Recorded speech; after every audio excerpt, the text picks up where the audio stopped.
Hello everyone, welcome to our Let's Play series of Fillers of Eternity 2. This is Colonel RPG, as usual, and I'm very happy that you chose to join me today. Here in Asongo, a ripe stench wafts from the boats. A corpse is pinned behind them, that's bad. Also, there's another one over there. Hello again, and blessings of Aethys to you. Last episode, we were talking to Beren over here, and we were As you wish. asking him a lot of things, and we still have a lot of things to ask, although these are probably short answers.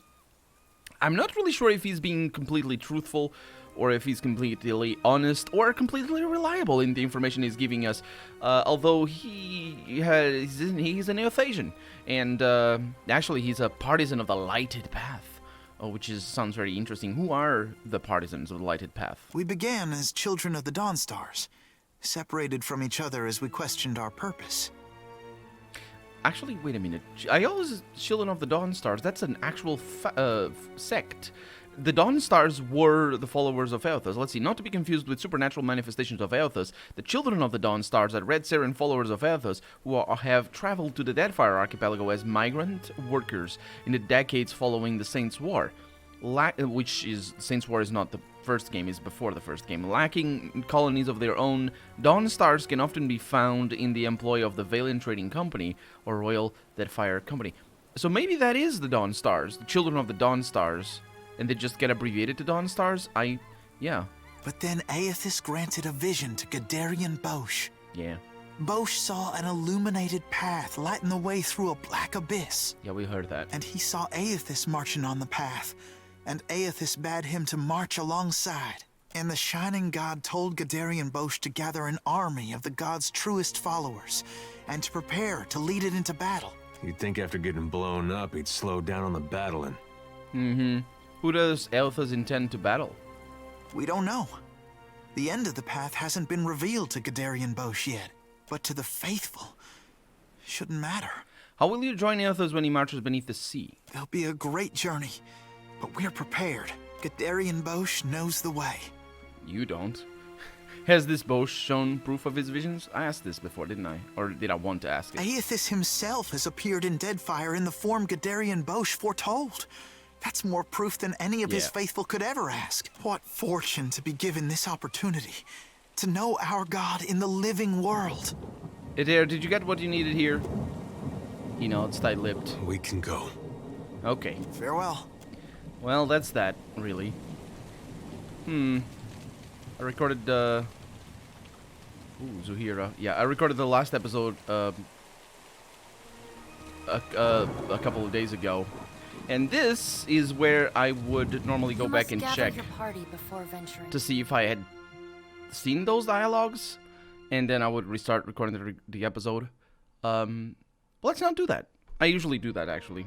When I'm like, I don't know what I'm doing here. Oh no, let's check.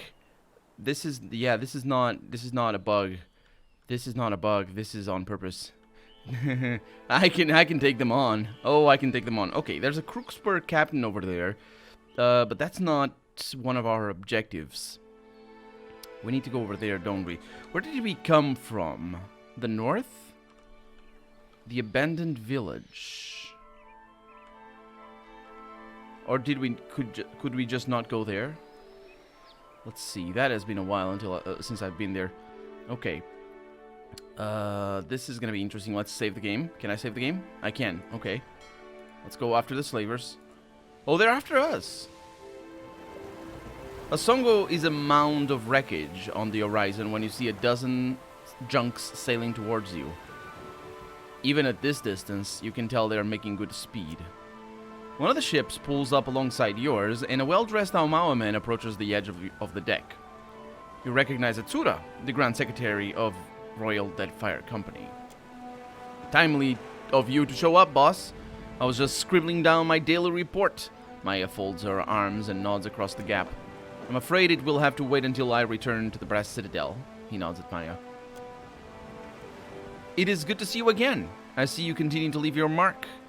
I think that's him saying. He's gazing towards Asongo with a peculiar smile. The Adra beacon visible even here shines brightly. Nekataka is abuzz with praise for your deeds as well. I would assume that's still him talking. What is this about? Wait a minute. Yeah, what is this about?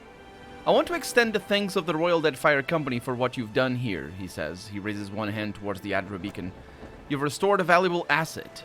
Whether or not that was your intention, he gives you a quick, sly smile. The others at the palace will want to hear of this, no doubt, and you may as well take credit while the deed is fresh.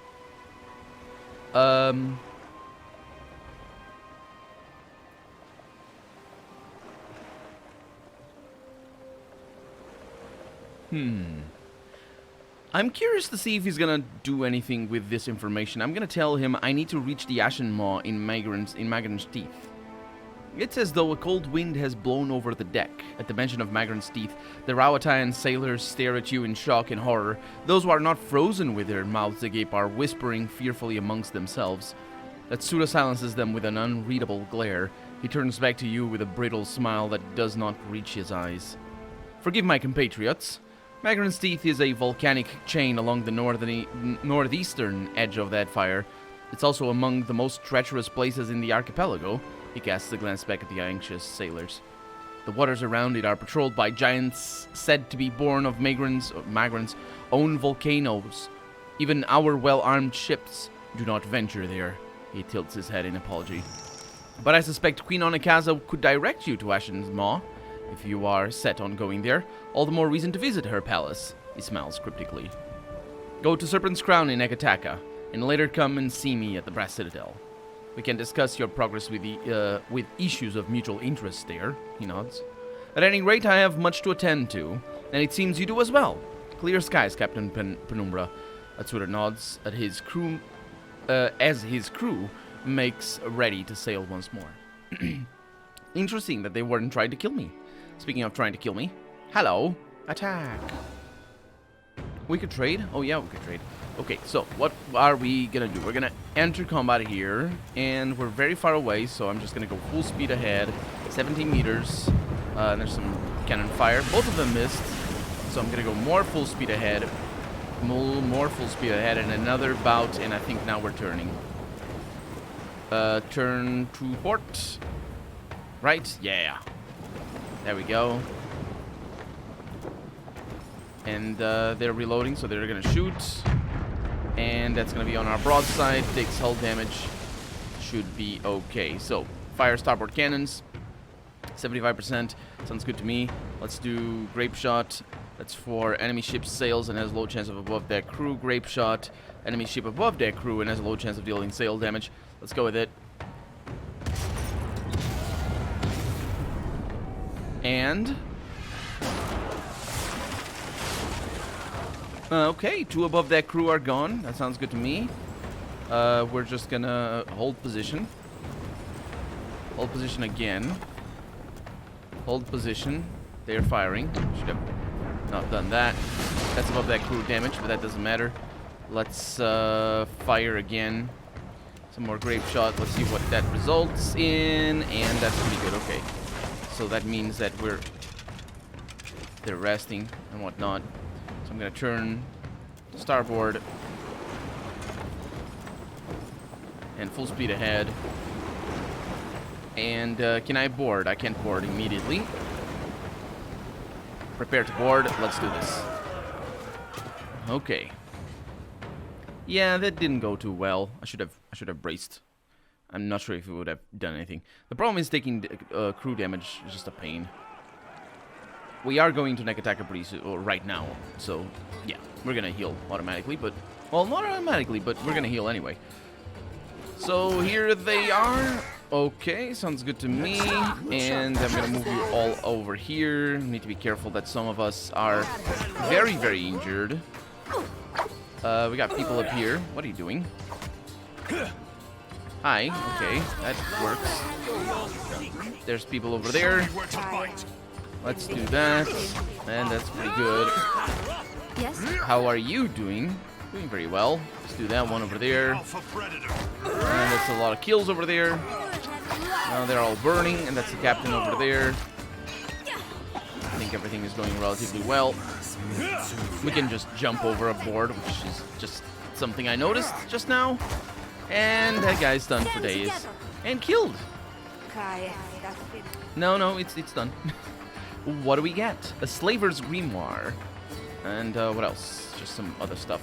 Rum and all that. So I don't need to share with the crew because everybody's very happy.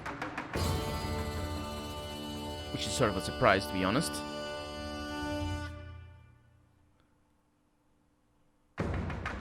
And yep, let's go over there just to make sure we have not been there. I'm pretty sure we have, but I want to make sure. I have one.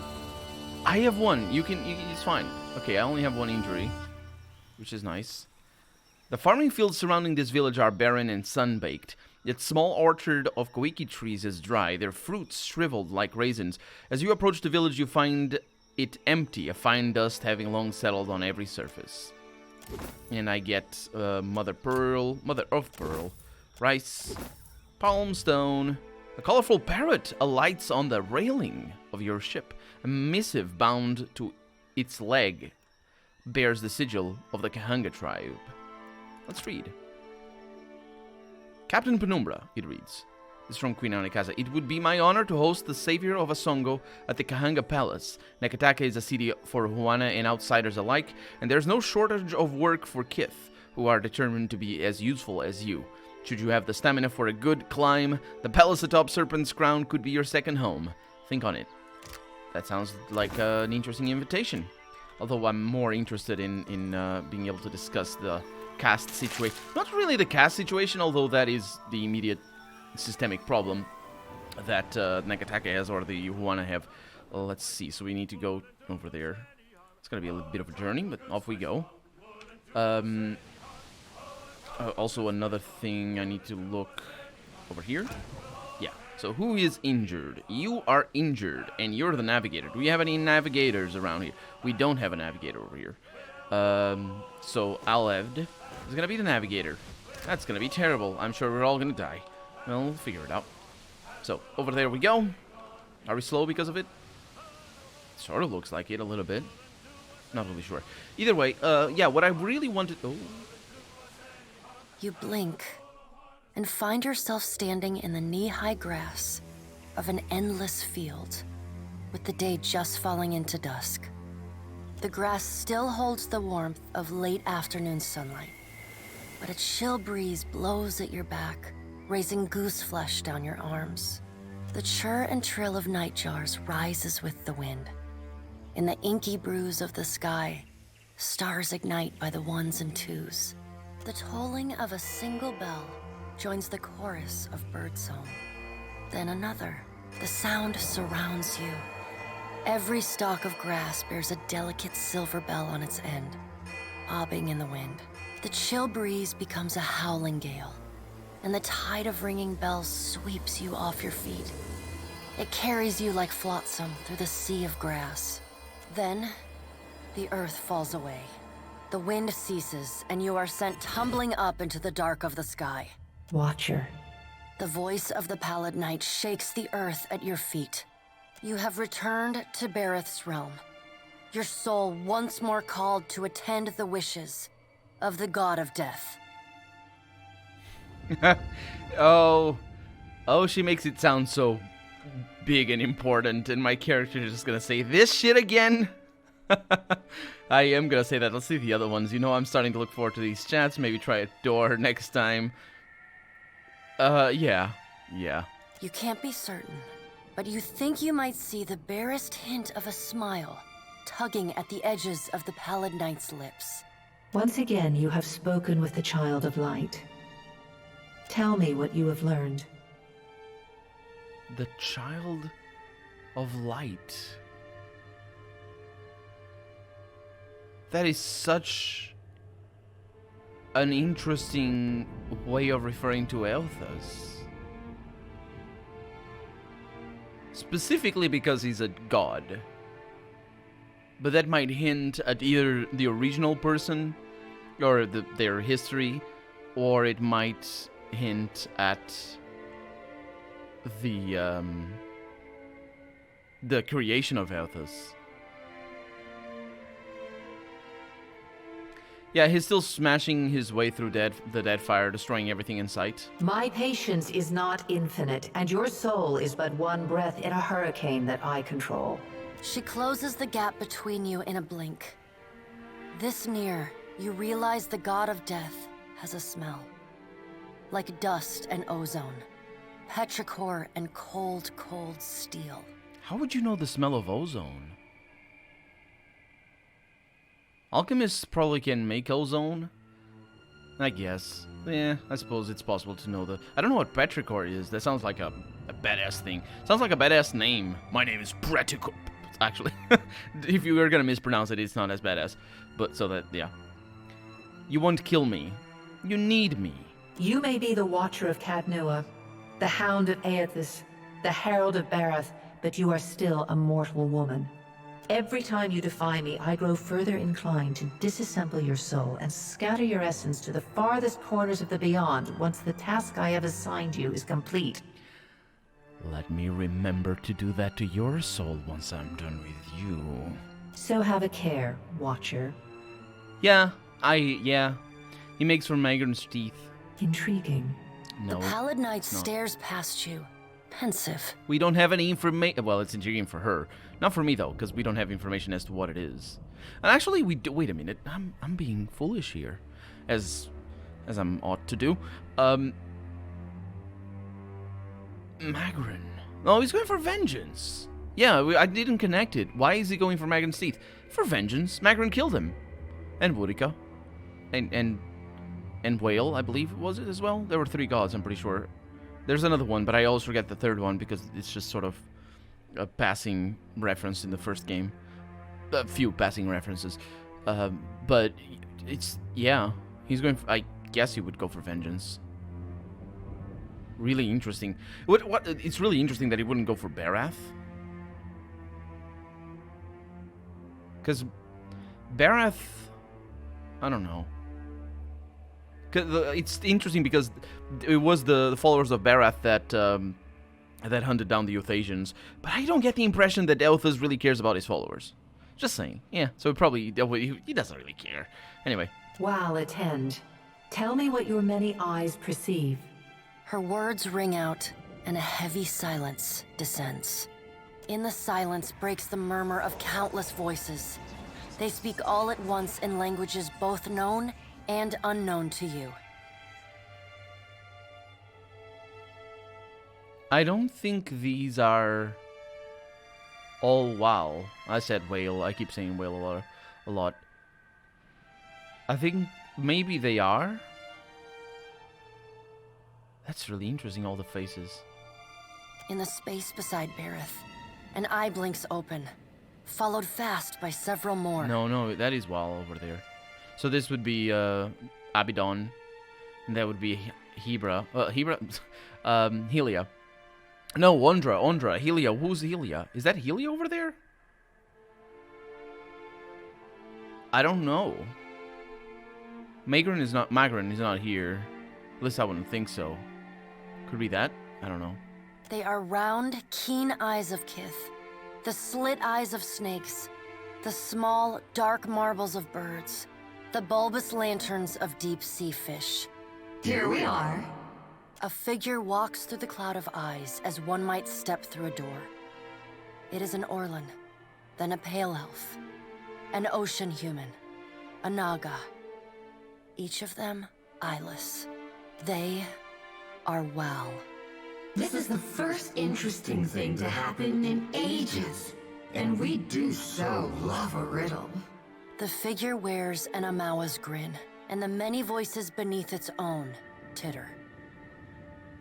Yes, it's so interesting when hundreds of Kith die so Ethos can take a stroll. Some things must be lost to be found again. You knew that once, when you buried my scroll beneath the earth in Black Meadow. Eh. But it seems you have forgotten.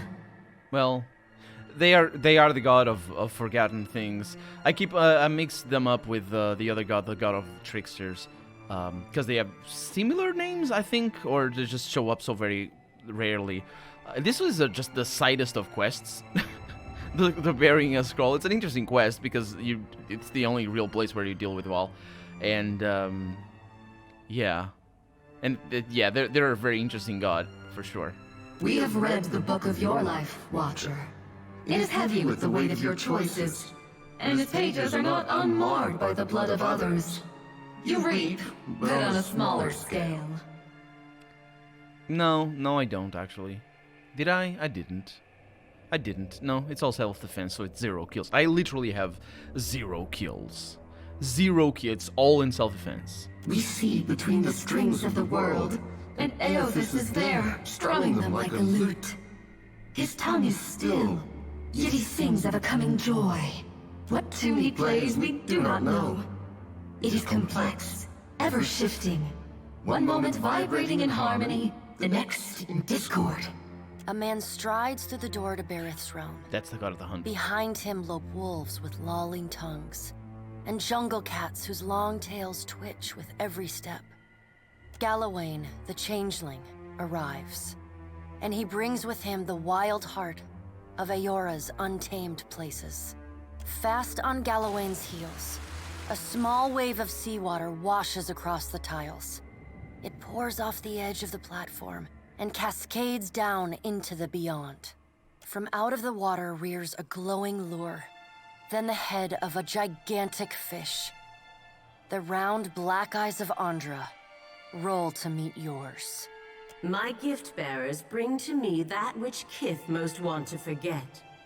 And in their memories I see you as Wal does.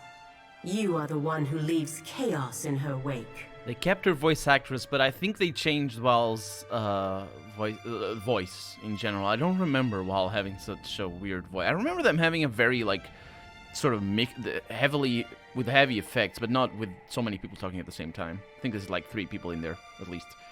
But Andra is definitely Andra. I remember her easily, because we deal a lot with her, both in the first game and in the expansion. You knew one of them once, my gift-bearers. Meneha. Mm-hmm. She longs to forget and to help others do the same. But when given the chance to aid her, you did not. Well, I have other team member. You know I can't. It's not. This isn't a BioWare game. You can't take everybody with you. You are a capricious creature. Oh, thank you. Like Eothas. No, not like him. Andra's storm black eyes roll away from you. It's a shame that she doesn't have black eyes over there. Not really sure why not. Because these sounds... Well, I do, yeah. These sound... I like them. I like that. Eothas is nothing if not resourceful. I admire his nerve. In the changeling's voice, you hear the soft patter of rain on leaves and the rush of wind through treetops. Love that question. Aren't you worried? No. He is a creature of the pack, left long alone. Without our strength behind him, he is weak. If his journey leads him back to us, he has proved himself worthy of return to the fold. Eothas does not return to us. He returns to execute some grand plan. We must stop him.